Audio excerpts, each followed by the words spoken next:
በአዲስ ዘመን አዲስ የምስራች ከቴምር ሪል ስቴት የኢትዮ ሪል ስቴት አዋርድ አሸናፊ የሆነው ቴምር ሪል ስቴት ከ20 እስከ 35% በሚደርስ እውነተኛ ቅናሽ ባለ 2 መኝታ አፓርትመንት ቤቶችን ከ5.3 ሚሊዮን ብር ጀምሮ ባለ 3 መኝታ አፓርትመንት ቤቶችን ከ6.6 ሚሊዮን ብር ጀምሮ በመሸጥ ላይ እንገኛለን። ለኑሮ እጅግ ተመራጭ በሆኑት ሳይቶቻችን ላይ ማለትም በፒያሳ፣ በአሊያንስ፣ በጋርመንት እና በአያት በመሰረት ስራ ላይ ካሉት ወይንም ግንባታቸው ሊጠናቀቅ ከደረሱት ሳይቶቻችን ሲገዙ እስከ 4.3 ሚሊዮን የሚደርስ ቅናሽ ያገኛሉ። በተጨማሪም ፒያሳ ጊዮርጊስ አደባባይ አጠገብ በ3.2 ሚሊዮን ብር ሙሉ ክፍያ በ900 ሺህ ብር ቅድመ ክፍያ ሱቆችን እየሸጥን እንገኛለን። ይፍጠኑ! ይህ ዕድል እንዳያመልጦት። ለበለጠ መረጃና ለሳይት ጉብኝት ከታች በሚቀመጠው ስልክ ይደውሉ። ቴምር ሪል ስቴት። እነሆ ሰላምና ጸጥታው ተረጋግቶ ምዕመናን ወደ ቅድስቲቱ ኢየሩሳሌም በደስታና በገፍ እየተጓዙ ነው። ለእርሶም ሰዓቱ አሁን ነው። የ15 ዓመታት የካበተ የአስጎብኝነት ልምድ ያለው አፍሮ ሆሊላንድ የጌታችንን ልደት በተወለደባት በቤተልሔም አብረንና ክብር ይሎታል። በቆይታችን በተለያዩ ቅዱሳን መካናት ተራ በተራ ቆይታ ማድረግ ብቻ ሳይሆን በዮርዳኖስ እንጠመቃለን፣ ጎሎጎታን እንሳለማለን። ሌላም የጉብኝት ስፍራዎቻችን በሙሉ ፍጹም ሰላም በመሆናቸው እርሶም ወዳጅ ዘመዶችዎን ጋብዙና ተመረቁ። በተለያዩ ዓለማት የምትኖሩ ኢትዮጵያውያን በሙሉ ከዘመዶቻችሁ ጋር እዛው ቅድስት ኢየሩሳሌም ውስጥ የማይረሳ ቀጠሮ ያድርጉ። አድራሻ ቦሌ መድኃኔዓለም ሞርኒንግ ስታር ሞል ሁለተኛ ፎቅ፣ ስልክ ቁጥር 0988 181818። ከውጭ አገር ለምትደውሉ በዋትሳፕ 0930 011998። ጌታችን ኢየሱስ ክርስቶስ የተመላለሰባትን ከተማ እንደ መርገጥ ምንኛ በረከት ይኖራልን! አፍሮ ሆሊላንድ አስጎብኝና የጉዞ ወኪል። ዘለንስኪ ሲሪስኪ አድቬንቸር ነው የሚባለው። ከዛ የተለየ ነገር ሊያመጣ አይችልም። ምክንያቱም ዘለንስኪ ሲሪስኪ አድቬንቸር ያልተሳካ ሐሳብ ነው። አድቬንቸር ነው፣ ጀብዱ ነው። በቃ ይህንን የሚሳኤል ሩምታም በሰፊ ራሽያ ግዛት ላይ የማዝነብ አቅማቸው አሜሪካንን ካወጣን አሜሪካን በዚህ ሙሉ በሙሉ ራሷን የምታወጣ ከሆነ ከባድ ነው። ትልቁ ፍልም ያለው እውነቱን ንገረኝ ካልከኝ የዶናልድ ትራምፕን ልብ ለመማረክ ነው ሁለቱም። እነሆ ሰላምና ጸጥታው ተረጋግቶ ምዕመናን ወደ ቅድስቲቱ ኢየሩሳሌም በደስታና በገፍ እየተጓዙ ነው። ለእርሶም ሰዓቱ አሁን ነው።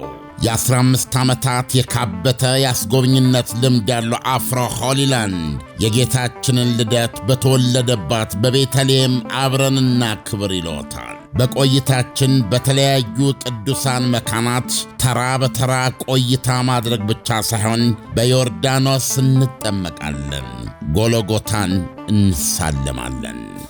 ሌላም የጉብኝት ስፍራዎቻችን በሙሉ ፍጹም ሰላም በመሆናቸው እርሶም ወዳጅ ዘመዶችዎን ጋብዙና ተመረቁ።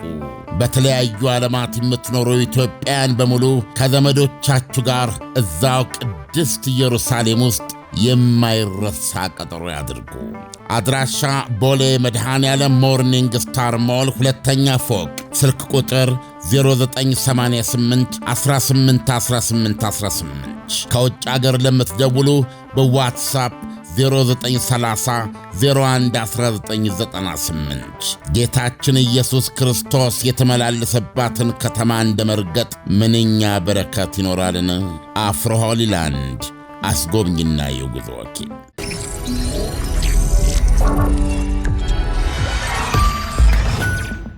ይህ ከዓለምነህ እንስማ ፕሮግራማችን ነው።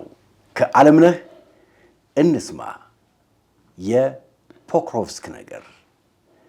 ፖክሮቭስክ ዓለም በዚህ ሰዓት ሊሰማው የሚፈልገው ዜና ቢኖር የፖክሮቭስክን ነገር ነው። ዓለም ፖክሮቭስክ እንዴት ውላ አደረች? በጣም እየተዋጉ ነው ዩክሬኖች። ሁለቱም በጣም እየተዋጉ ነው። አስገራሚው ነገር ሁለቱም ጋር ያለው የውጊያ ተነሳሽነት እኩል ነው። ራሽያኖችም ይህን ነገር መጨበጥ ይፈልጋሉ። ስለዚህ አሁን ከዚህ ደቂቃ ጀምሮ ዩክሬን ከዚህ እስከዚህ የሚቆጣጠረው የምትለው ነገር የለም፣ ተደበላልቋል። እና ውጊያቸው ህንፃ ለህንፃ ነው እና ከተማዋን እና በጣም እየወደመች መሆኑን የሳተላይት ምስሎች እያመለከቱ ነው። እና ብዙ በተለያየ ደረጃ የተናገሩ ወታደራዊ ኤክስፐርቶች አቋማቸውን ደምድመዋል። ይሄ ጦርነት መቆም ማለቅ የነበረበት ነው ቆይቷል ነው የሚሉት። ከብዙ አንግል ሲመለከቱት ማለት ነው። የምታሸንፈው ጦርነት አይደለም፣ ወይም ፖክሮቭስክን ማዳን አትችልም ዩክሬን እና ማዳን አትችልም። ቢያንስ ግን ጦሯን ማዳን ትችል ነበር። ስለዚህ አሁን ዘለንስኪ ከተማዋን ማዳን ካልቻልክ ጦሩን ባይድን የሚል አመለካከት ይዘው ነው ውጊያውን እያካሄዱ ያሉት። ዓለም እኔ አሁን ልክ ወደዚህ ፕሮግራም ከመግባታችን በፊት ሳሰላስል የነበረው ይህንን ነው። ለምሳሌ ሁለተኛው ዓለም ጦርነት ማብቂያ ላይ አሜሪካ ጃፓን ላይ የወሰደችውን እርምጃ ስንወስድ የአሜሪካ ሰራዊት በምን ያህል መጠን ሊጎዳ እንደሚችል አገናዘቡ። መጀመሪያ የአሜሪካ ሰራዊት ቢገባ ሊያልቅ የሚችለውን የሰራዊት መጠን ተመኑ። ከዛ በኋላ አጭሩን መንገድ ያን ያህል መስዋዕትነት ሳይከፍሉ በተሻለ መንገድ ያለምንም መስዋዕትነት ውጤት የሚያመጡበትን መንገድ ነው የወሰኑት። በዓለም ላይ የምናደንቃቸው ታላላቅ ጀነራሎች የሰራዊታቸውን ሕይወት ማዳን አንዱ ተልኳቸው ነው። ውጤት ማምጣት፣ ውጤት የማይመጣ ሆኖ ከተገኘ ደግሞ ማፈግፈግ የሰራዊታቸውን ሕልውና ከመጠበቅ አንጻር ይወሰዳል ብዬ አምናለሁ። እዚህ ጋር ግን የዩክሬን ሰራዊት እያደረገ ያለው ባክሙት ላይ ብንሄድ የፈሰሰው የሰው ደም እጅግ በጣም ከፍተኛ ነው። አሁን ደግሞ እዚህ ጋር ፖክሮቭስክ ላይም ስንመጣ ደግሞ እየፈሰሰ ያለው የሰው ደም እጅግ በጣም ከፍተኛ ነው። መንግስት፣ የዩክሬን መንግስት እንደ መንግስት የሚያልቀው የወታደር ኃይል ዩክሬናውያኖች አይደሉም ወይ? ማፈግፈግ አንዱ ስልት አይደለም ወይ እያልኩ ነበር የማስበውና ይህንን እንደው ከዓለም ተጨባጭ ሁኔታ አንጻር እንዴት ታይዋል? እንግዲህ ምዕራባውያን የእኛ ጦርነት ብለው ነው የሚወስዱት። ስለዚህ የእነሱ ጦርነት ስለሆነ የዩክሬን ገበና ዘለንስኪ አይወቀሱም። ይህንን የሚወስዱት ዘለንስኪና ጦራቸው ቫለር ተቆጥቶ ጠቀልላለሁ ብሎ በመጣ 150 ሺህ ጦር ነው አሁን ሲሪሊስኪ የሚናገሩት፣ የዩክሬን ዋና ጦር አዛዥ ማለት ነው። ሰውየው ራሳቸው በብቃት ላይ ጥያቄ ያለባቸው፣ የቀደመውን መከላከያ ሚኒስትር የቀየሩበት ምክንያት ሁሉ ብዙ ቲዮሪ አለው። ዘለንስኪ ምርጫ ቢካሄድ ዩክሬን ውስጥ ስልጣኑን ሊነጥቃቸው የሚችል የህዝብ ተቀባይነት ያለው ሰው ነው ይባል ነበር መከላከያ ሚኒስትሩ የቀደመው። ስለዚህ እሱን አድርገው ሲሪሊስኪን ሲያመጡ፣ ሲሪሊስኪ እኮ በባክሙት ላይ ዋና አዋጊ የነበሩ ናቸው። እስከ መጨረሻው እያንዳንዱ የዩክሬን ወታደር ማለቁን አረጋግጠው የወጡ ሰው ናቸው። ብዙዎቹ እንደውም መከሰስ አለባቸው የሚሏቸው ሰው ናቸው። ዋና የጦር አዛዥ አድርገው ከባክሙት በኋላ እኮ እሳቸው ነው የሾሙት ዘለንስኪ። ያንን አንስተው ወደ አምባሳደር አድርገው ነው ያኳቸው። አይ ቲንክ እንግሊዝ ሀገር ነው አምባሳደር ያደርጉት። እና ሲናገርም በጣም የጠለቀ እውቀት ያለው በጠለቀ በእጥፍ አንዳንዴ እሱ ሰውዬ ሲናገር የእሱን ኢንተርቪዎች ስንሰራ ብዙ ነገር ነው የምንማረው።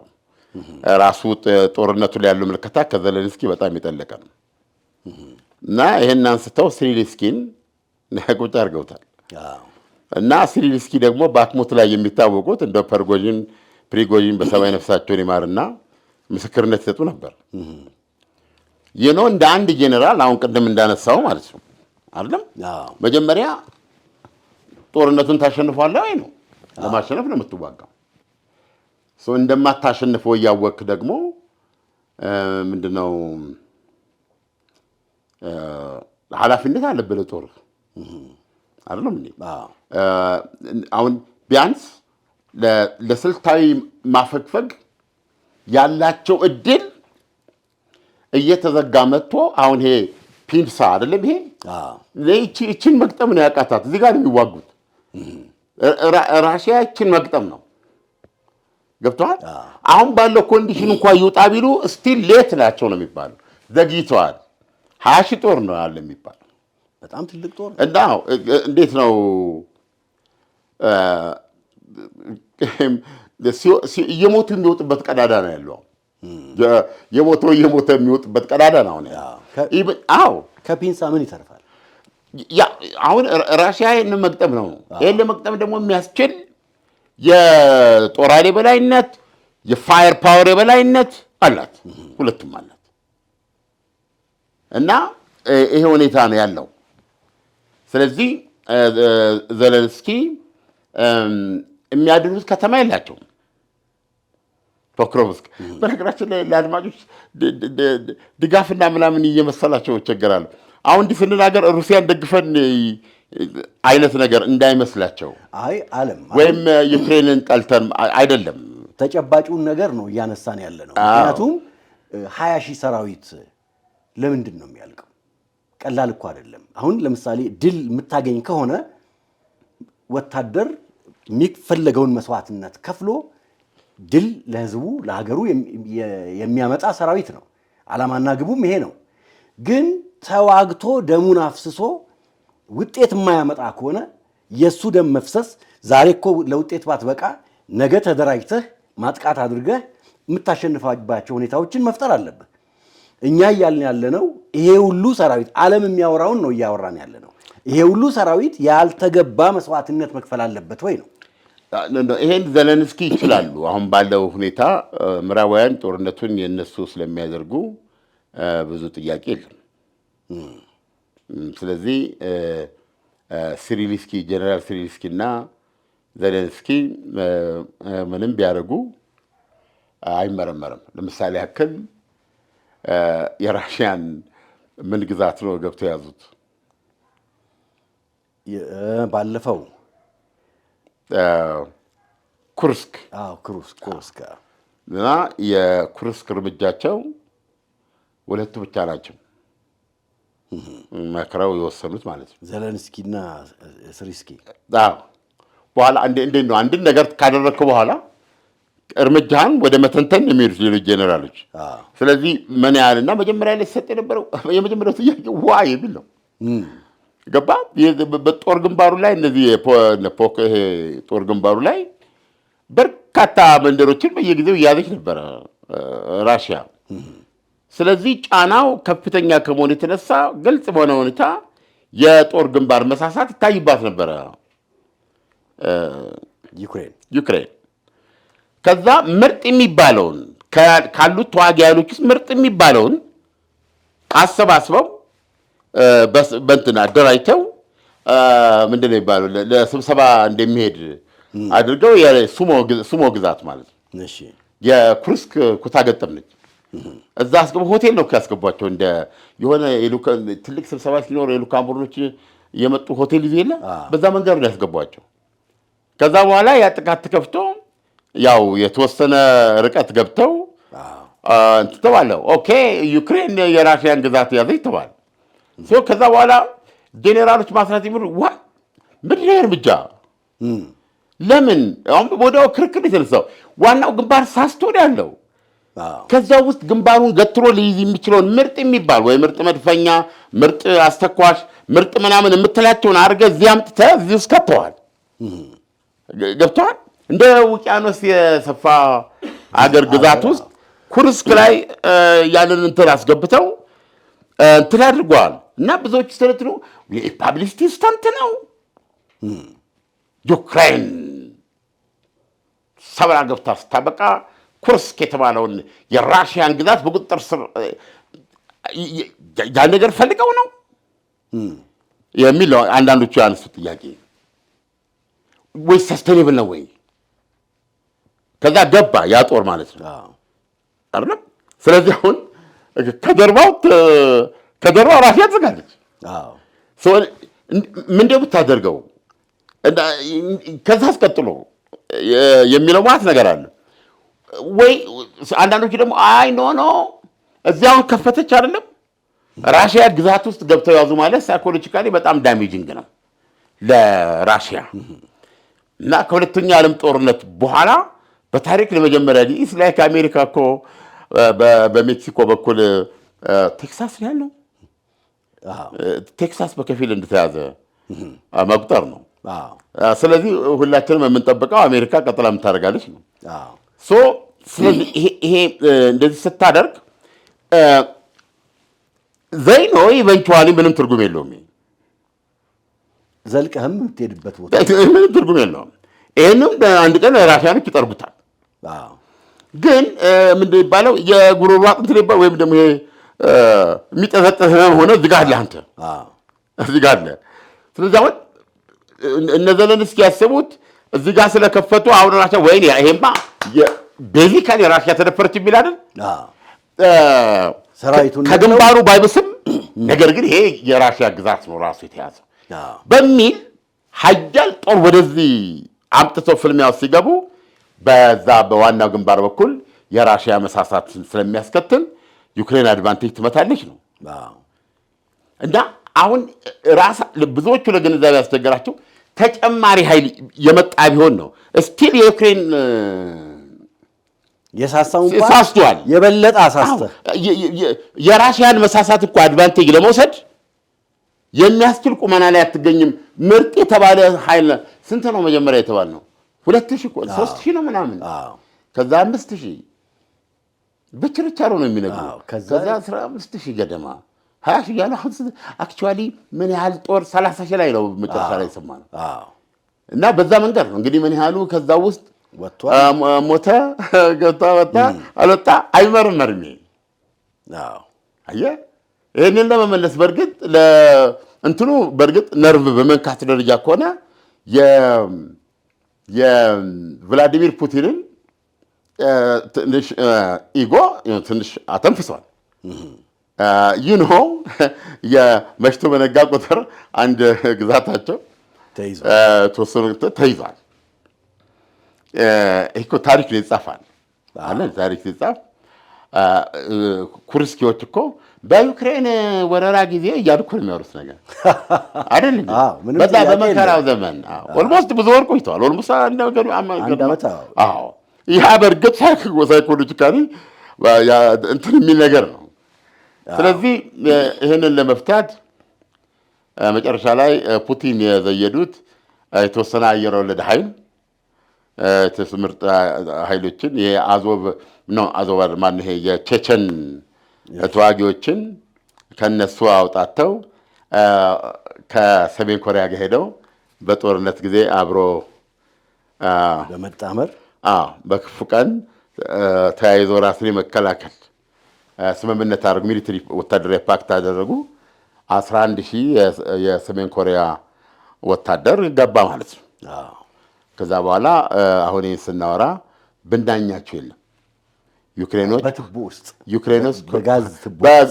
በጋዝ ማስተላለፊያ ቱቦ ውስጥ ገብተዋል። ለሰዓታት እንደዚህ የገባ ማለት ነው። ማሰብ ትችላለህ።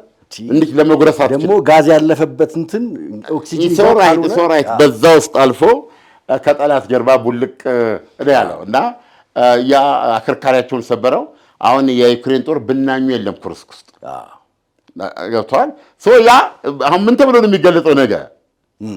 ያ ሚሊተሪ ታክቲክ ማለት ኃይል ከዚህ ለማስቀነስና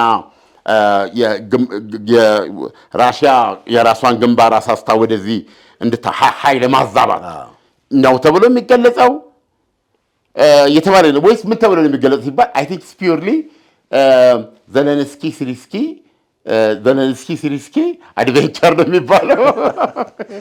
ከዛ የተለየ ነገር ሊያመጣ አይችልም። ምክንያቱም ዘለንስኪ ሲሪስኪ አድቬንቸር ያልተሳካ ሐሳብ ነው። አድቬንቸር ነው፣ ጀብዱ ነው። በቃ ግን ዓለም ማለት እንደዚህ አሁን እንዳያነት ጀብድ ለመቆመር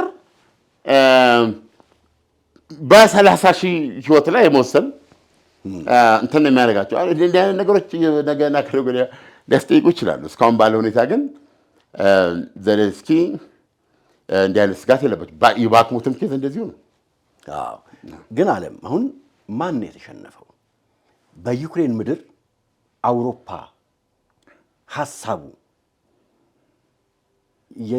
ይሰጥ የነበረው ገንዘብ የረዳው መሳሪያዎች እንደገና ደግሞ አንዳንድ ጊዜ ሐሳብ እኮ በራሱ ይሸነፋል።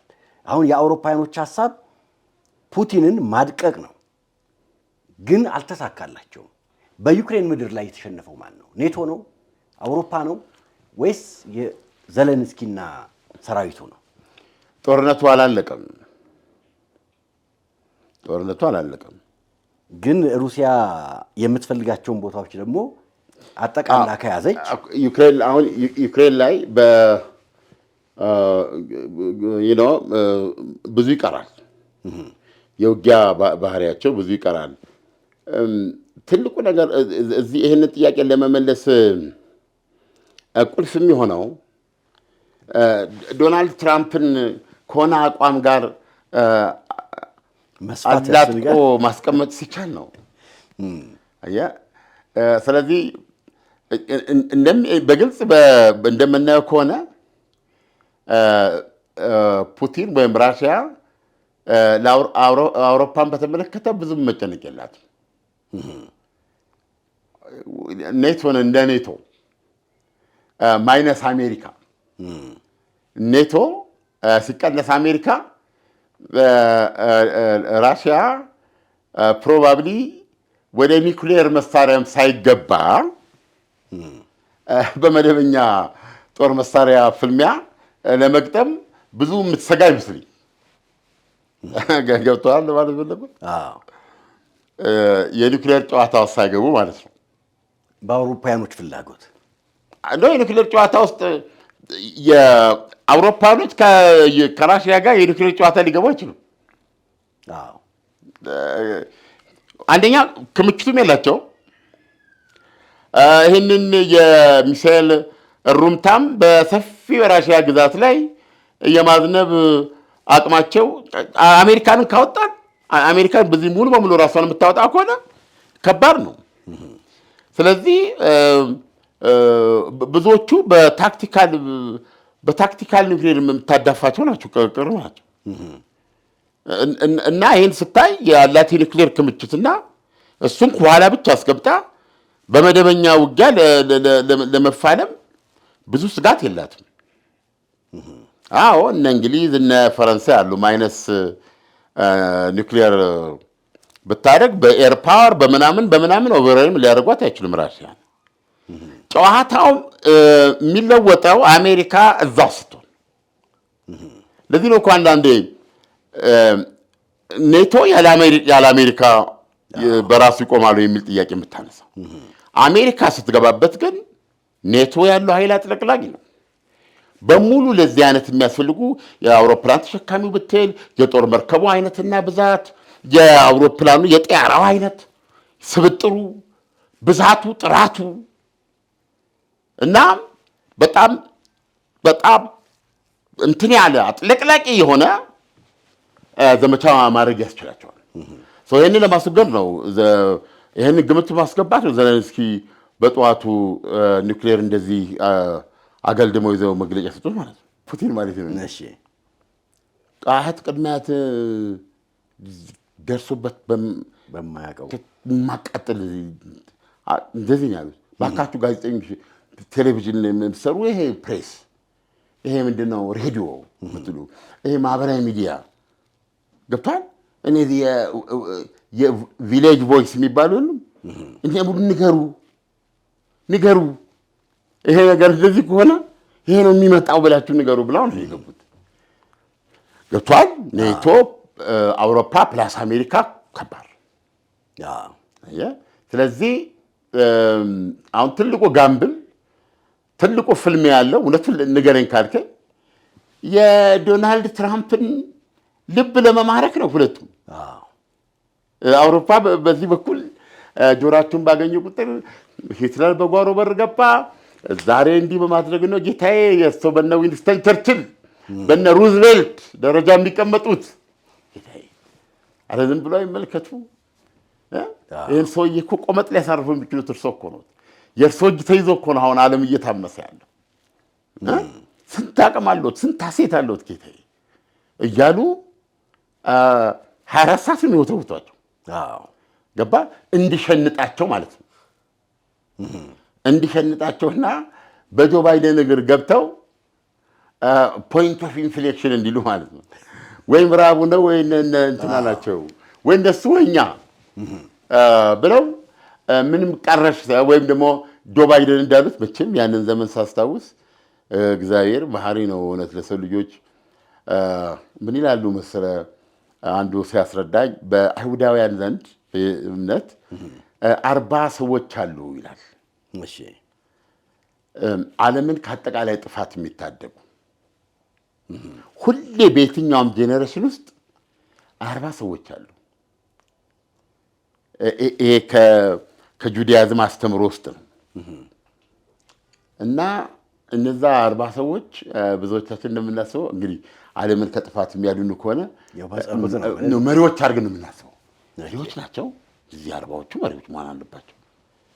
ታዲያ እነ ጆ ባይደን ጆሮ ማን ያኔ ወይ ራሳቸው ጆ ባይደን ወይ ራሳቸው ፑቲን ከ40ዎቹ ካልሆኑ እንዴት እንደሚል ነው ትላለህ። እንደሱ አይደለም።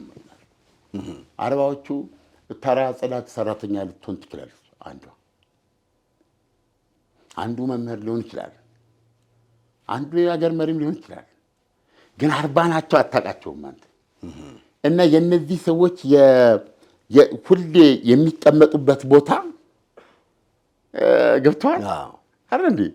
እዚህ ጋር ያለው ፖይንት ኦፍ ኢንፍሌክሽን የሚሉት ጆ ባይደንን ሚስታቸው ላይሆኑ ይችላሉ፣ ወይም አማካሪዎቻቸው ላይሆኑ ይችላሉ።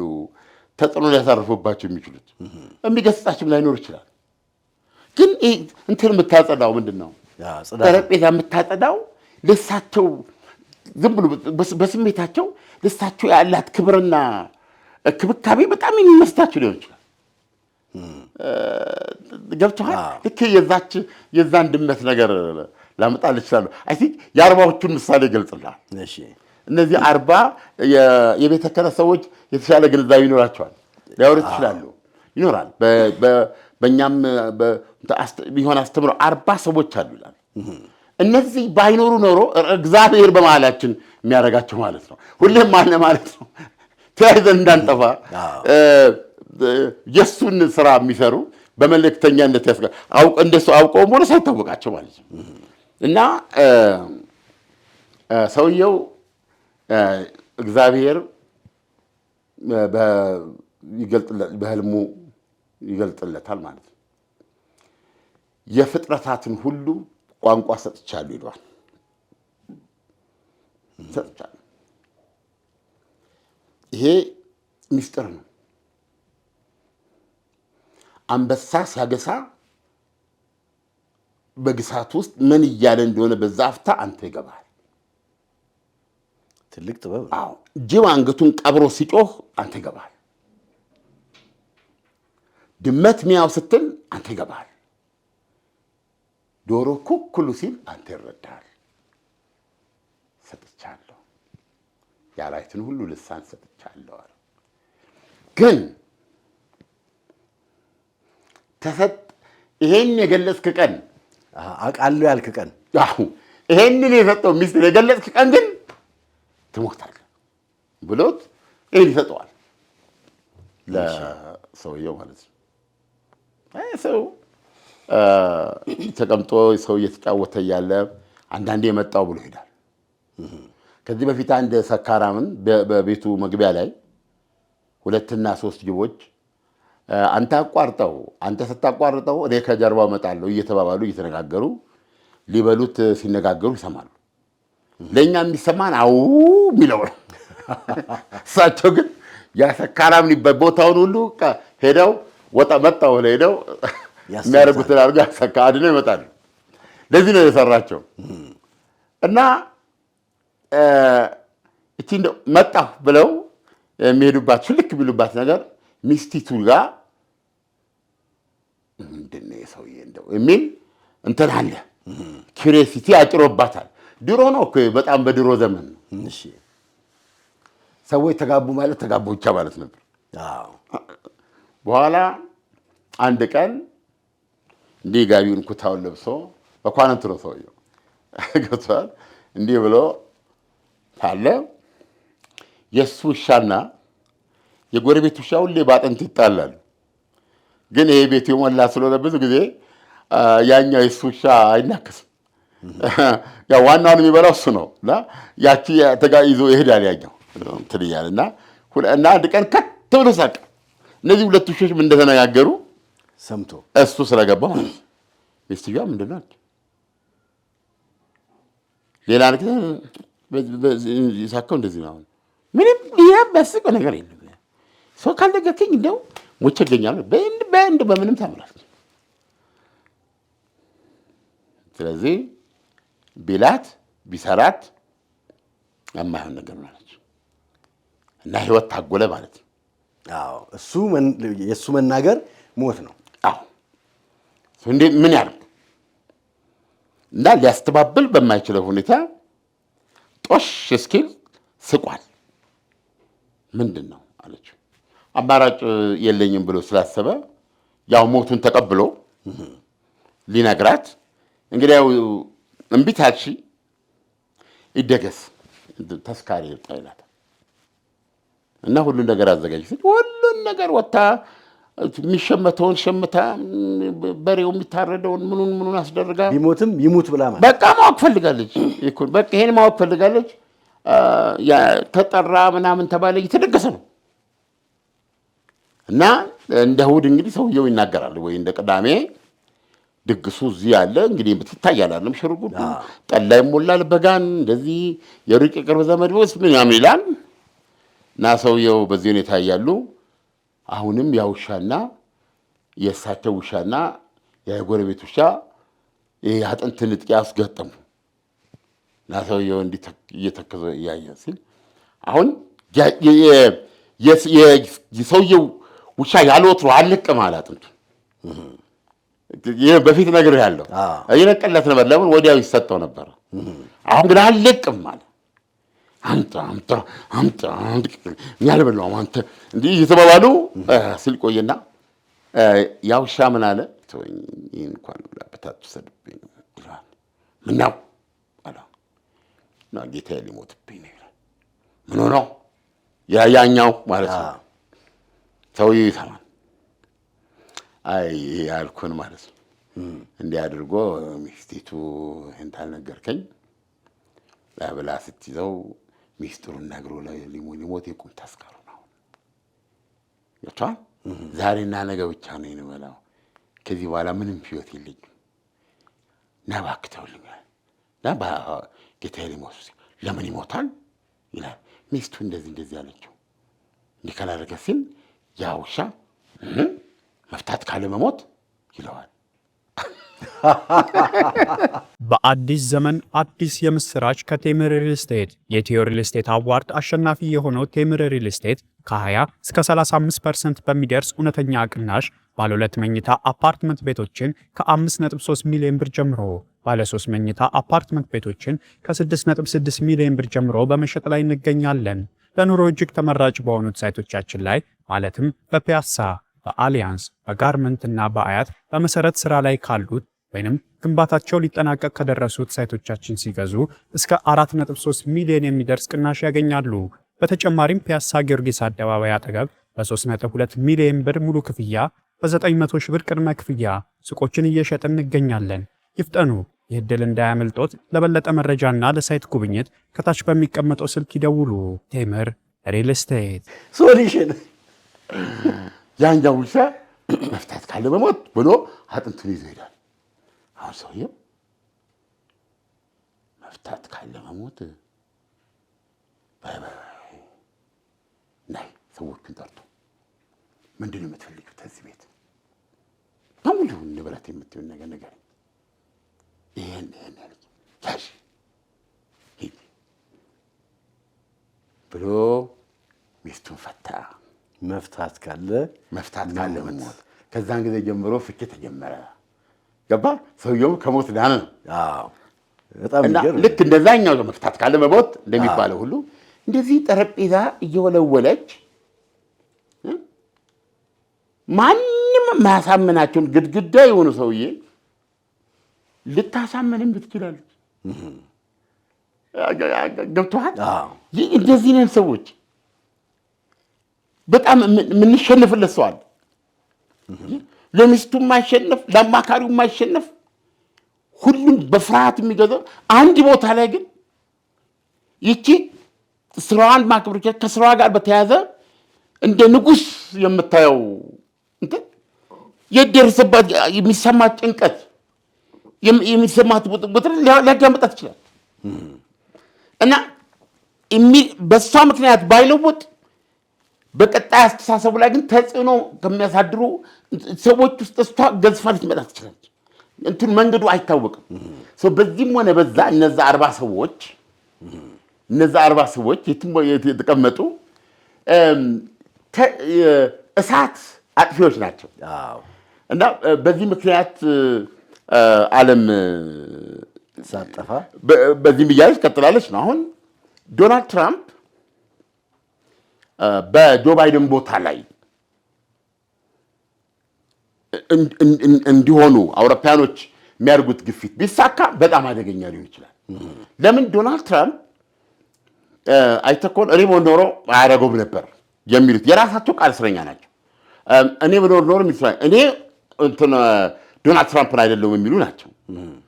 ስለዚህ እኔ ዶናልድ ትራምፕን አይደለሁም በማለት ብለው ከገቡ ያንን ነገር አሳያለሁ ሲሉ እስካሁን በቋፍ የተያዘውና በዚህም ደረጃ ያለው ነገር ብሎ ሊፈነዳ ይችላል እና ይህንን መፍራት አለበት ማንም ሰው።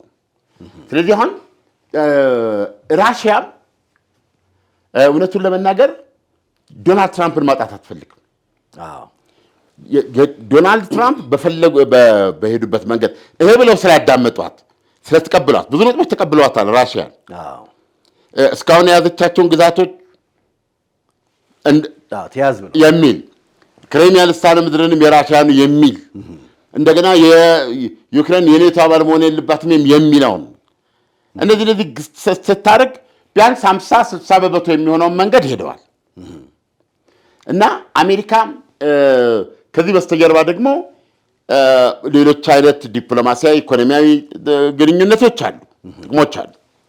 ስለዚህ አሁን ራሱ የፖክሮቭስክ ጦርነት ፍልሚያው እንደውም አንዳንዶቹ እጃቸውን አጣምረው የሚናገሩት ከዛ ሲሉት ዋት ፖክሮቭስክን ያዙ ቭላዲሚር ፑቲን እና ምን ይጠበስ ይሄን ያልኩ ታምበር የሚያመጣል ሌላ ቦታ አልፍ ብላ ውጊያ እዛ ጋር ደግሞ ቆፍራ ልትዋጋ እስኪላለች በበለጠ ደግሞ እዛ ላይ ደግሞ እዛ ውጊያ ሲደረግ ክራማቶርስክ ምናምን ውጊያ ይደረጋል። ያ ደግሞ የፉቅ ውጊያ ነው።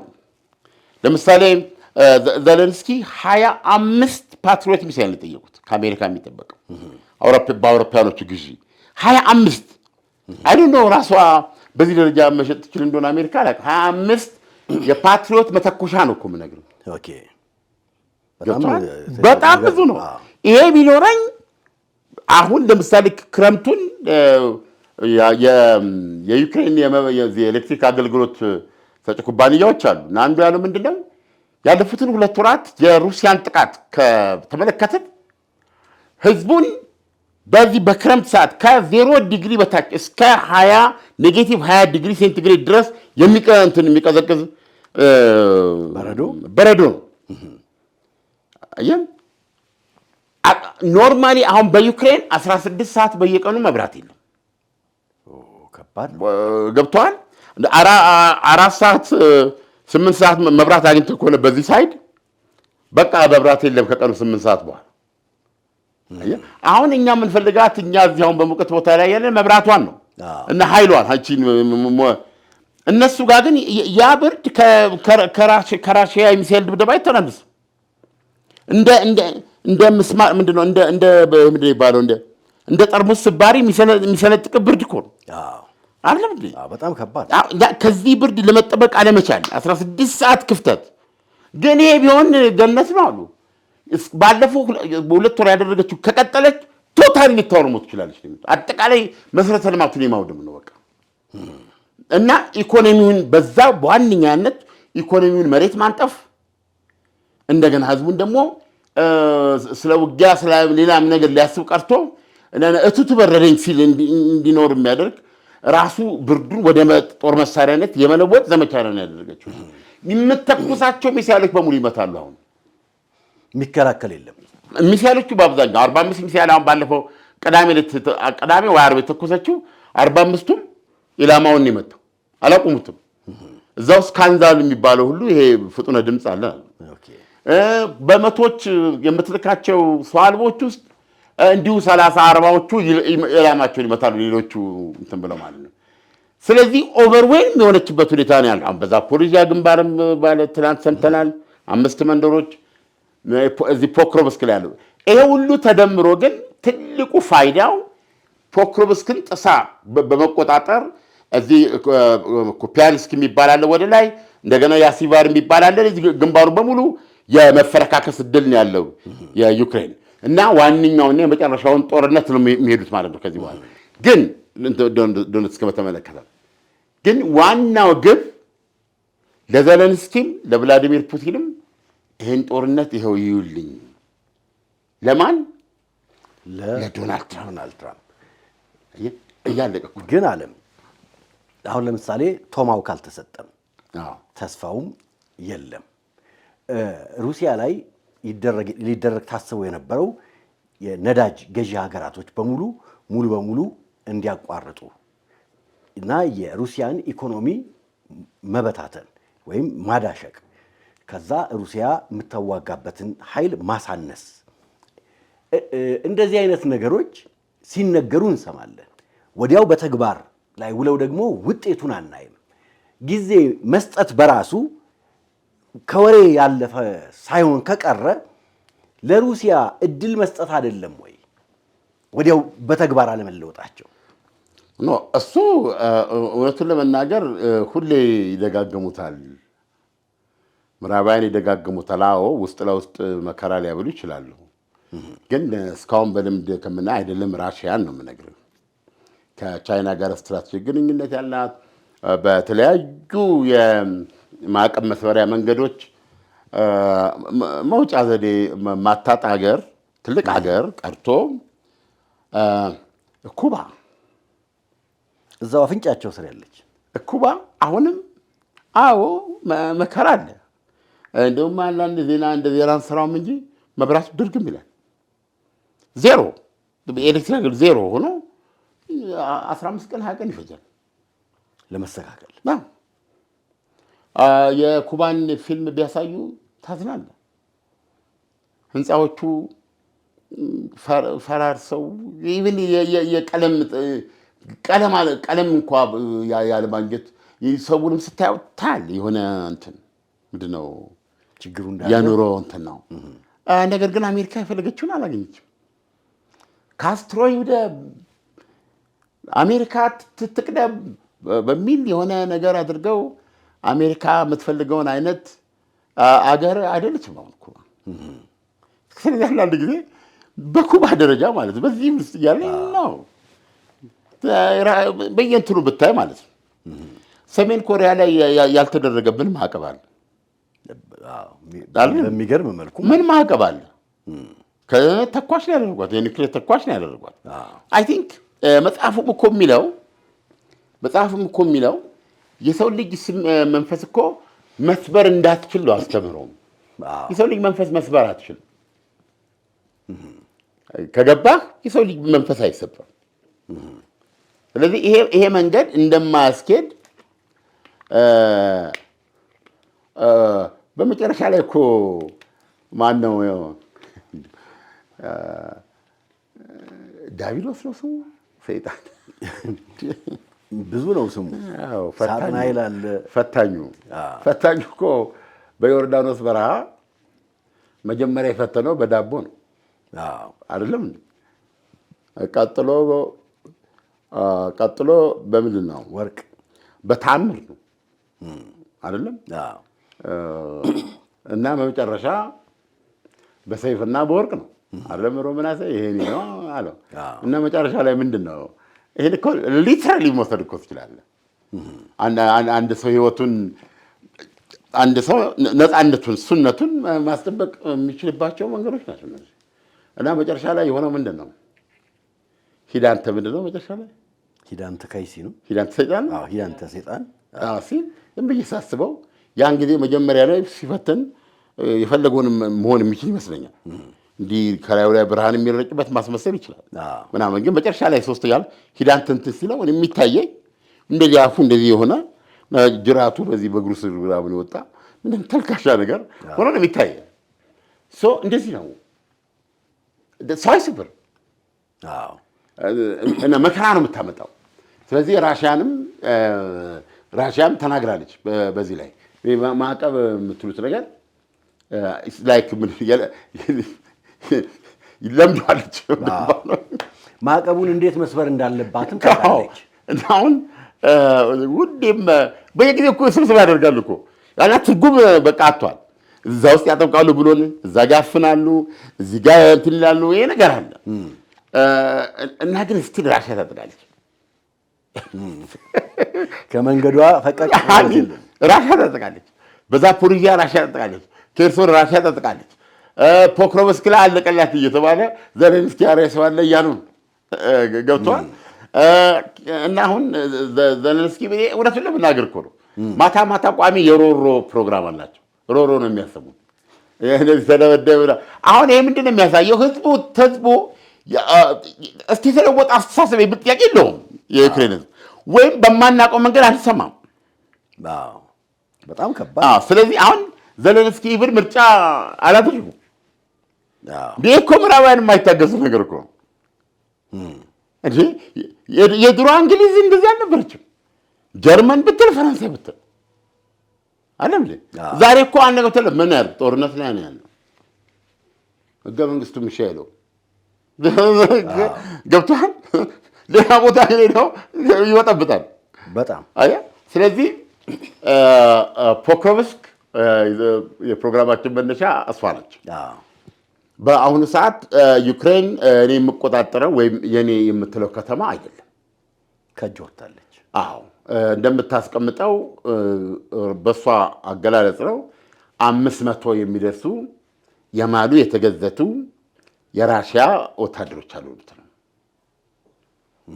እና ዋንኛ ራሳቸው የገቡበትን መንገድ ስትገልጽ ሶስት ወታደር ነው የምትልከው አለች ራሽያ። በሶስት ቡድን ናቸው ሶስቱ በቃ ሶስት ሰዎች አንዳንዴ በሞተር ይመጣሉ ማለት ነው።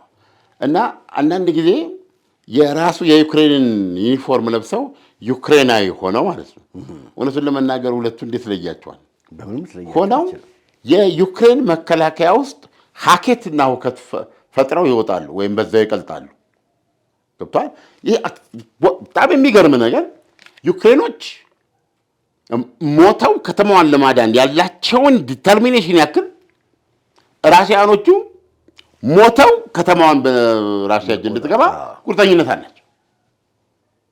ስለዚህ አሁን ራሽያ ሶስቱን ስትልክ ሁለቱ ይሞታሉ በሚል ካልኩሌሽን ነው፣ አንዱ ይገባል። ገብቷል?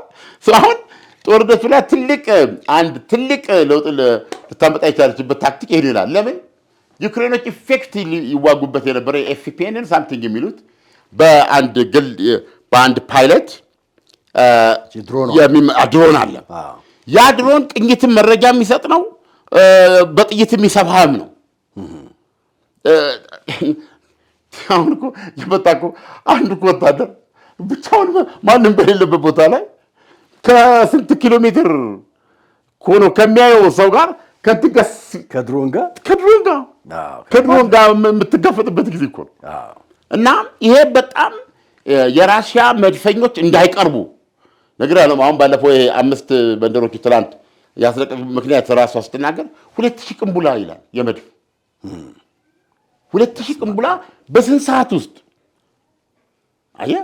ስለዚህ አንድ ያለ የጦር መጠለያ የምትለው ግድግዳ የምትለው ምሽግ የምትለው ምናምን የለም፣ ወድሟል። ስለዚህ እግር አውጪኝ ያለውን ይወጣልናል። እንግዲህ አሁን ፋየር ፓወር የምትለው ነገር እሱ ነው። ገብቷል? ቀና የምትልበትም ጊዜ አሁን እኮ ከተማ ውስጥ እኮ ወታደሮቹ ወደዛ ጋር ሲሄዱ ወደዚህ ጋር ሲሄዱ እኮ ታያቸዋል። አሁን ፖክሮቭስክ እስካሁን የገተረችበት ምክንያት ይሄን በመጠቀም በ5 ኪሎ ሜትር እንትን ውስጥ መድፍ እንዳይጠመድ ብዙ ነገር ማድረግ ይችላል ነበር። አሁን በዚህ በ3 ሰዎች አካሄድ ውስጥ 2 ሊሞት ይችላል፣ አንዱ ያልፋል። ያለፈው ግን አንድ ሚሽን አለ፣ ፓይለቱ መግደል ነው። አየህ ይሄ ባየር ላይ የምታያቸው እዛና እንትኖች አሉ አይደለም? አሁን ምንድነው እንትን አላቸው፣ ኤሌክትሮኒክስ መከታተያ ሁሉ ነገር ያዙ ናቸው። ስለዚህ ያንን ወስደው በጥይት ሲያደርጉት አሁን ምን ሆነ? ቶታሊ እንትኑ ኮላፕስ አድርግ። የዩክሬን የሰው አልባ ስልጠት ዋጋ አጣ እና የነዛ 3 ይሆን የሚሉት ካልኩሌሽኑ 2 ሊሞት ይችላል፣ አንድ ይገባል።